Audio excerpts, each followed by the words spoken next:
तो आज हम पढ़ने वाले हैं क्लास 9th का प्रश्नावली 6 जिसका नाम है रेखाएं और कोण। इस वीडियो में हम यहाँ कंप्लीट इंट्रोडक्शन देखने वाले हैं। इस वीडियो को देखने के बाद आपके जितने भी डाउट्स हैं वो एकदम क्लियर हो जाएंगे। यहाँ हमने फिगर बनाए हुए हैं और यहाँ हमने प्रश्नावली 6 से रिलेटेड जितने भी इम्पोर्टेंट चीज़ें हैं उन सबको यहाँ लिखा हुआ है। तो बारी बारी से एक एक चीज़ को एकदम अच्छे तरीके से हम यहाँ समझेंगे। सबसे पहले इसको जान लेते हैं। यहाँ दो रेखाएं हमने खींचा हुआ है एल और एम जो एक दूसरे के समांतर हैं, उसको एक तिर्यक रेखा काट रही है तो कुछ कोण बन रहे हैं। इन्हीं कोणों से संबंधित यहाँ हमने कुछ लिखे हुए हैं, इन सबको समझते हैं। तो समांतर रेखा, तिर्यक रेखा भाई हमने समझ लिया। सबसे पहली बात तो ये भी जान लीजिए कि एकांतर कोण, संगत कोण, शीर्षाभिमुख कोण, ये सभी कोण जो हैं वो कहाँ बनेंगे? जब रेखाएं आपस में समांतर होंगी, उनको तिर्यक रेखा कोई बीच से काटेगा तभी ये सब कोण बनते हैं। पहला हमें कह रहा है एकांतर कोण क्या होता है। एकांतर कोण वो होता है कि जब दो समांतर रेखाओं को कोई तिर्यक रेखा बीच से काटती है तो जो तिर्यक रेखा के विपरीत कोण बनते हैं वही एकांतर होते हैं। बस शर्त ये है कि अगर बाहर कोण बन रहा है तो आपको बाहर का ही लेना है और अंदर कोण बन रहा है तो अंदर का कोण लेना, बाकी और कुछ भी एकांतर कोण में नहीं है। याद यही रखना है कि तिर्यक रेखा के विपरीत होने चाहिए और बाहर है तो बाहर, अंदर है तो अंदर। तो कोण 1 का एकांतर क्या होगा? तो कोण 1 का जो एकांतर होगा वो 8 होगा। ऐसे ही कोण 2 का एकांतर क्या होगा? तो कोण 2 का जो एकांतर होगा वो कोण 7 होगा। तो हमने बाहर था तो बाहर का लिया, लेकिन तिर्यक रेखा के उल्टा यानी विपरीत लिया है। अंदर वाले में आ जाते हैं, 3 है तो कोण 3 का एकांतर कोण 6 होगा।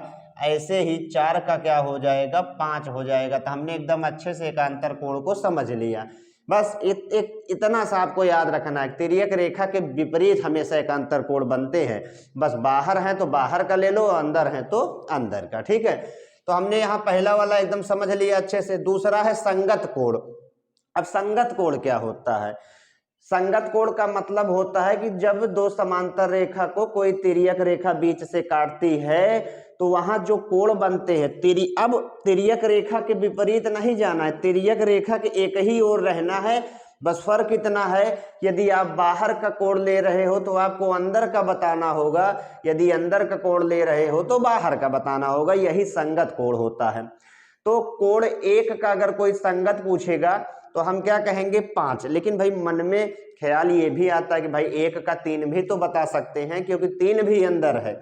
लेकिन कोण 1 का कोण 3 नहीं बताएंगे क्योंकि ये एक ही रेखा पर बने कोण हैं। हमको दूसरे रेखा पर जो कोण बना है उसको बताना होता है। तो कोण, अब देखिए तिर्यक रेखा की एक ही साइड है, बाहर है तो अंदर और अंदर है तो बाहर, बस इतना करना है। तो कोण 1 का जो संगत होगा वो क्या होगा? कोण 5 होगा। कोण 1 का संगत कोण 5, बहुत बढ़िया। ऐसे कोण 3 का संगत कोण 7, अंदर है तो बाहर, अंदर है तो बाहर। यहाँ जाते हैं कोण 2 का संगत तो कोण 6 हो जाएगा।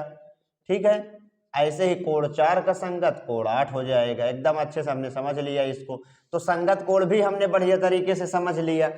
अगला आता है हमारा शीर्षाभिमुख कोण। अब शीर्षाभिमुख कोण क्या होता है, यहाँ थोड़ा अलग से समझते हैं। जब किसी रेखा को कोई तिर्यक रेखा बीच से काटती है तो ये जो आमने सामने के जो कोण बनते हैं, आमने सामने के जो कोण बनते हैं, यानी ये और ये और ये और ये, यही आमने सामने के कोण ही संगत कोण होते हैं। तो यहाँ देखिए एक समांतर रेखा, एक रेखा खींची गई है, उसको तिर्यक रेखा काट रही है, तो यही जो आमने सामने के कोण बने हुए हैं यही संगत कोण होंगे, यही शीर्षाभिमुख कोण होंगे। तो कोण 1 का शीर्षाभिमुख क्या हो जाएगा? तो कोण 1 का शीर्षाभिमुख कोण 4 हो जाएगा। ऐसे ही कोण 2 का क्या हो जाएगा? तो कोण 3 हो जाएगा। ठीक है, बिल्कुल अच्छे समझ लिया।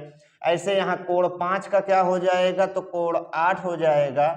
और कोण 7 का क्या हो जाएगा? तो कोण 7 का 6 हो जाएगा। ठीक है, तो हमने शीर्षाभिमुख भी अच्छे से समझ लिया कि किसी रेखा को अगर तिर्यक रेखा कोई बीच से काटती है तो उनके आमने सामने के जो कोण बनते हैं वही क्या होते हैं? वही शीर्षाभिमुख कोण होते हैं। ठीक है, अंतः कोण अब क्या होता है? तो भाई अंतः कोण का मतलब होता है अंदर के कोण।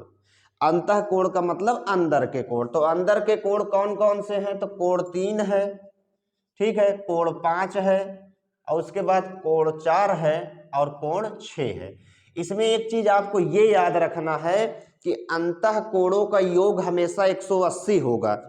यानी अंतः कोणों का, ये देखिए ऐसे ऐसे नहीं, ऐसे ऐसे, ये जो अंदर के कोण हैं इन अंतः कोणों का जो योग होगा वो हमेशा 180 होगा, ऐसे समझते हैं। जैसे मान लीजिए कोई हमने एक रेखा खींचा, दो यहाँ समांतर रेखा खींचा, यहाँ हम अलग से आपको समझा रहे हैं। मान लीजिए ये वाला कोण आपका 50 अंश का है और आपसे ये वाला अंतः कोण पूछ रहा है, तो आप परिभाषा हमेशा समझे रहिएगा कि अंतः कोणों का जो योग होगा वो हमेशा 180 होगा। यदि ये 50 का है तो ये कितना होगा, तो तुरंत आप बता देंगे 130। क्यों? क्योंकि अंतः कोणों का योग 180 होता है। अगर इस साइड अगर आपसे पूछ रहा है, यहाँ वाला आपको पता है कि 70 अंश है और ये वाला अंतः कोण पूछ रहा है, तो परिभाषा याद है, अंतः कोणों का योग 180 होता है, तो ये 70 है तो ये कितना होगा, 110 होगा। ठीक है, तो यही हमको याद रखने हैं कि अंतः कोणों का जो योग होगा वो 180 होगा। तो ये भी हमारा क्लियर हो गया। अब बाह्य कोण क्या होता है? बाह्य, अंतः मतलब अंदर और बाह्य के मतलब बाहर। अब हमसे बाहर का कोण पूछ रहा है, तो बाहर के कोण यही सब है, 1 2 है, 7 8 है। ये तो दो समांतर रेखाओं के अंदर कोण बने हैं, यानी अंतः यही चारों बाहर बने हैं। तो कोण 1, कोण 2, कोण 7 और कोण 8, ये सभी क्या है? बाह्य कोण है। बस बाह्य कोण में आपको और कुछ नहीं जानना, बाहर के कोण कौन कौन से हैं यही जानना है। तो ये भी हमने समझ लिया। रैखिक युग्म क्या होता है? रैखिक युग्म का मतलब होता है कि जो सीधी रेखा पर बने कोण होते हैं। जैसे कि यहाँ हमने रेखा खींचा तो यहाँ से लेकर यहाँ तक का जो कोण बनेगा वो 180 का बनेगा, तो यही आपका रैखिक युग्म होता है। यही क्या होता है? रैखिक में युग्म होता है, रैखिक युग्म। या तो ऐसे भी बन जाता है, सीधी रेखा पर बनना चाहिए कोण, तो सीधी रेखा पर जो कोण बनेंगे वही होते हैं रैखिक युग्म। और सीधी रेखा पर बना कोण 180 अंश का होता है। तो देखिए यहाँ से लेकर यहाँ तक एक रैखिक युग्म बन रहा है, यहाँ से लेकर यहाँ तक बन रहा है, या यहाँ से लेकर यहाँ तक बन रहा है, बस सीधी रेखा पर बनना चाहिए।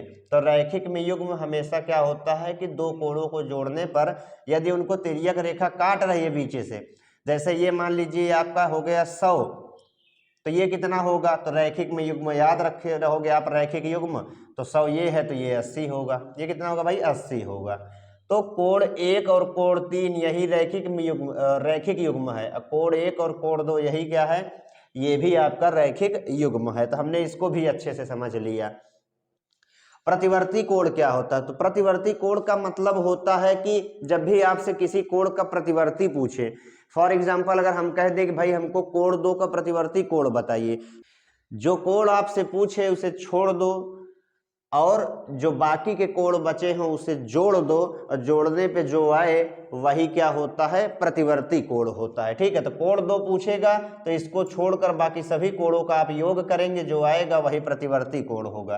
कोण 1 पूछ रहा है, इसको छोड़ के बाकी सभी कोणों का योग ही प्रतिवर्ती कोण होता है। ये भी हमने समझ लिया। अब एक ही रेखा के समांतर रेखाएं क्या होती हैं? तो जब कभी भी यहाँ देखिए हमने फिगर बनाया हुआ भी, 3 समांतर रेखाएं खींची हैं, L, M और N, ये तीनों एक ही रेखा के समांतर हैं। लेकिन कभी कभी आपसे ऐसे सवाल कर लेता है कि अगर यल समांतर है यम के, यम समांतर है यन के, तो क्या यल यन के समांतर होगा? तो उसी के लिए है ये हमारी लास्ट वाली परिभाषा जो हमको जानना है कि अगर एक ही रेखा के समांतर, देखिए एक ही रेखा के समांतर जब रेखाएं आपस में समांतर होती हैं तो सभी आपस में समांतर होंगे। अगर यल यम के समांतर है, यम यन के समांतर है, तो यल भी किसके समांतर होगा? यन के। कारण एक ही रेखा के समांतर रेखाएं परस्पर आपस में क्या होती हैं? समांतर होती हैं। तो हमने इसको भी अच्छे से समझ लिया। तो हमने कंप्लीट जितने भी लिखे हुए थे सबको अच्छे से एकदम समझ लिया। तो हमारा इंट्रोडक्शन जो था उसको हमने हर चीज़ एकदम बढ़िया तरीके से समझ लिया। आप लोग वीडियो को पूरा देखिए, बढ़िया से समझिए, और इसके बाद हम प्रश्नावली 6.1 में मिलेंगे और मिलते हैं नेक्स्ट वीडियो में। तब तक के लिए धन्यवाद।